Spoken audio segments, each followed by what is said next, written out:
સુરત શહેરના ઉધના વિસ્તાર સ્થિત કોમ્યુનિટી હોલ ખાતે ગર્ભવતી મહિલાઓ માટે એક અનોખો અને આત્મીય અનુભવ કરાવતો વિશેષ કાર્યક્રમ યોજાયો હતો। આ કાર્યક્રમ હેલ્પિંગ હેન્ડ ફાઉન્ડેશન ટ્રસ્ટ દ્વારા આયોજિત કરવામાં આવ્યો હતો। કાર્યક્રમ દરમિયાન ઋષિતા ખુંટેએ ગર્ભવતી મહિલાઓ સાથે સંવાદ સાધી માતૃત્વની પવિત્ર યાત્રા વિશે માર્ગદર્શન આપ્યું હતું। નવજીવન વંદના કાર્યક્રમ અંતર્ગત ગર્ભસ્થ બાળકના સંસ્કાર, માતા અને બાળકના આરોગ્ય તથા સુખાકારી માટે આશીર્વાદ સમારોહ યોજાયો હતો।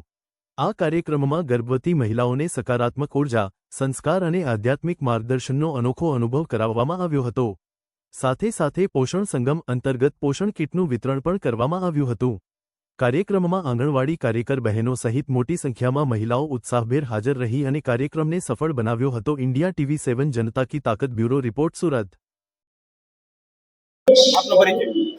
હું Rushita Khunt, founder of divine baby soul Garbh Sanskar, અને આજે અમે આંગણવાડી વિસ્તારની 101 જેટલી ગર્ભવતી માતાઓ માટે ગર્ભ સંસ્કારનું આયોજન કર્યું છે કે જેનું મુખ્ય આયોજન હેલ્પિંગ હેન્ડ ફાઉન્ડેશન દ્વારા કરવામાં આવ્યું હતું અને જેમાં આશરે 200 કરતાં વધારે પરિવારના સભ્યો અને ગર્ભવતી માતાઓએ ભાગ લીધો હતો।